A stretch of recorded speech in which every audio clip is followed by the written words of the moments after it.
Olá a todos, sejam muito bem-vindos ao nosso canal. No vídeo de hoje eu trago ótimas informações para você, aposentado e pensionista do INSS. Temos boas surpresas relacionadas à definição da data do 13º salário, aumento das aposentadorias e mais outras novidades que eu vou trazer ao longo do vídeo.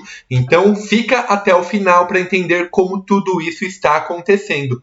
Antes de tudo, eu te convido a deixar o like. É muito rápido, fácil e faz toda a diferença para que este vídeo atinja mais pessoas que também gostam do assunto. Caso não seja inscrito, eu também te convido a fazer a inscrição e ativar o sino de notificações. Dessa forma, sempre que a gente postar um vídeo novo, você ficará sabendo. Agora vamos lá às notícias do vídeo de hoje. Finalmente chegou o grande dia! Estou aqui no site do Congresso Nacional e vamos falar a respeito do aumento de salário mínimo, que é um dos temas que mais interessam aí o pessoal da Previdência Social. Pessoal, 19/3, entramos em regime de urgência da votação da medida provisória 1021 de 2020. Para quem está chegando agora no canal, essa medida provisória trata do aumento de salário mínimo que o presidente Jair Bolsonaro assinou no finalzinho de dezembro e fixou o salário mínimo em R$ 1.100. Então, a partir de hoje, até o dia 2 de abril de 2021, essa medida provisória entra em regime de urgência e ela tem que ser votada, caso contrário ela vai caducar. E na pior das hipóteses, o presidente da Câmara, Arthur Lira, pode prorrogar a validade dela por mais 2 meses, assim como foi feito a medida provisória do aumento da margem. A gente não pode permitir que isso aconteça. Essa é a maior oportunidade que nós temos de aumentar o salário mínimo, porque esses R$ 1.100 ficaram inclusive abaixo da inflação.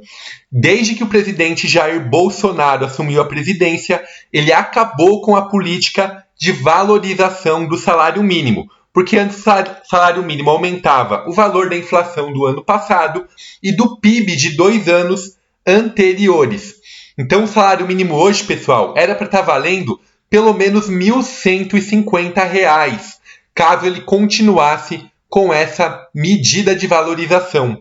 Então tivemos um aumento abaixo da inflação que prejudicou milhares de aposentados, pensionistas, BPC-Loas e também aos trabalhadores que se baseiam aí o salário no salário mínimo. Então nós temos exatamente 2 semanas para fazer acontecer a votação dessa medida provisória e, consequentemente, conseguir um aumento mais digno para vocês. Temos aqui 30 emendas que visam o aumento de salário mínimo. O ministro da Economia, Paulo Guedes, já congelou novamente o aumento de salário dos servidores públicos para pagar o novo auxílio emergencial. Então a gente não pode permitir que mais direitos das pessoas pobres, carentes, sejam retirados. Eu não vi até agora nenhum direito de deputado, senador, presidente, governador, prefeito ser retirado nessa pandemia e nem nos últimos anos. Se você já viu, deixa no comentário aqui, porque eu ainda não vi nenhum. Então a gente tem que sim brigar por um salário mínimo melhor. Entre as medidas apresentadas, entre as emendas apresentadas nesse projeto, essa aqui é a emenda número 9, da deputada Gleisi Hoffmann, é uma das que a gente consegue sim brigar com muita força. Dá uma olhada, ela defende um salário mínimo de R$ 1.118. Então é a emenda número 9. Então, a partir do momento que for validado, o aumento já ocorre no próximo pagamento de vocês. Então dá uma olhada, o reajuste foi de 5,26% de salário mínimo, que a gente chegou a R$ 1.100. O INPC, pessoal, foi de 5,45%. Se a gente for contabilizar o aumento que teve arroz e gasolina, imagine, esse aumento aí seria fichinha. Então a gente precisa de um aumento no mínimo aí de R$ 18 que a gente tem que brigar.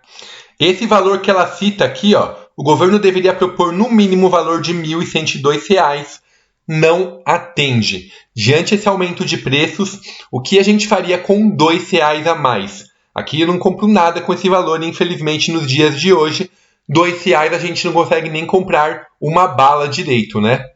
Então, pessoal, não podemos aceitar, devemos cobrar os nossos deputados e senadores. Temos 2 semanas para fazer valer essa medida e eu não estou vendo ninguém comentando disso. Tá todo mundo falando do Lula que tá solto, tá todo mundo falando da gasolina que ficou mais cara, dos hospitais que estão em colapso, do lockdown nas cidades. Então o país entrou nesse ramo de discussão. Eles são sim muito importantes esses temas, mas não podemos deixar de lado o aumento de salário mínimo. É a mesma coisa, quando o governo vai fazer uma grande reforma que prejudica os pobres, eles normalmente fazem num período onde tem futebol, carnaval, uma grande final de alguma competição, justamente para camuflar esse tema, que o povo vai estar mais ligado nessa parte do carnaval e do futebol.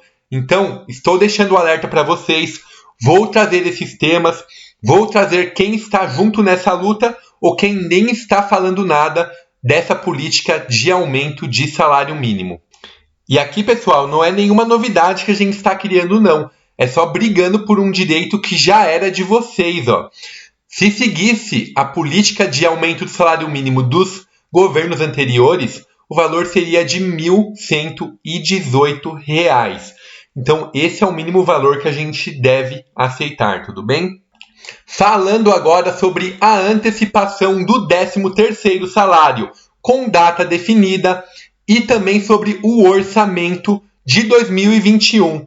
Dá uma olhada, o orçamento 2021 deve ser votado na próxima semana, após 3 meses de atraso. É isso mesmo, pessoal. A proposta orçamentária deveria ter sido aprovada em dezembro de 2020. Como tínhamos uma briga muito grande entre o presidente Jair Bolsonaro e o antigo presidente da Câmara, Rodrigo Maia, ele decidiu não votar o orçamento e deixar essa votação até que um novo presidente da Câmara fosse escolhido. Então começou a ser articulado o orçamento em fevereiro e a votação deve ocorrer na terça-feira na comissão mista do orçamento e na quarta-feira, dia 24, no plenário do Congresso Nacional. Então, com essa data definida do orçamento, a gente pode dizer que o 13º tem mais de 90% de chance de ser aprovado no mês de abril, porque o Paulo Guedes disse que só dependia dessa ação. Eu só não falo que é 100% de chances, que esse governo vem cada vez mais prorrogando as medidas de combate ao coronavírus. Tinha anunciado o 13º, que poderia ter sido pago em fevereiro, e não foi. Seria pago em março, também não foi. O auxílio emergencial iria começar em março, também não começou. Mas essa é uma grande notícia, quer dizer que na próxima semana o orçamento já deve estar validado, o que vai possibilitar o pagamento do 13º salário para o mês de abril, conforme o calendário de pagamento dos benefícios de 2021. Então, a primeira parcela começa a ser paga a partir do dia 26 de abril para quem recebe até um salário mínimo e 3 de maio para quem recebe acima de um salário mínimo. E a segunda parcela a partir do dia 25 de maio para quem recebe até um salário mínimo e 1 de junho para quem recebe acima de um salário mínimo.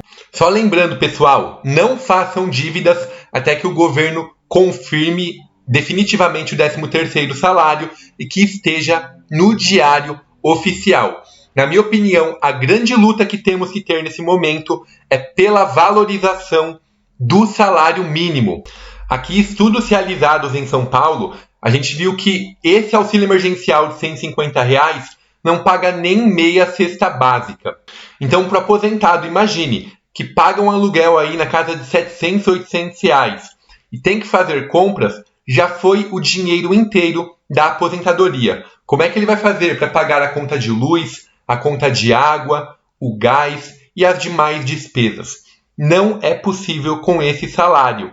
Então, não que R$ 1.118 vai ser a salvação, mas já é um aumento mais digno. Eu tenho certeza que o governo vai tentar fixar esse salário mínimo em R$ 1.102. Então imagine R$ 2 de aumento, não dá nem para comemorar. É uma grande vergonha porque nos meses de janeiro, fevereiro e agora março, a gente vê o preço de tudo disparando.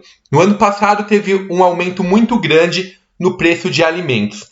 Nesse ano, a gasolina e os remédios que o governo autorizou o reajuste em quase 5%. Então, como é que a gente faz com o aumento de R$ 2, né, pessoal? Então, fica aí a reflexão. Desde já, cobre o seu deputado, cobre o seu senador, que esse tema não pode ser esquecido. Medida provisória 1021 de 2020. Até a próxima e obrigado a todos.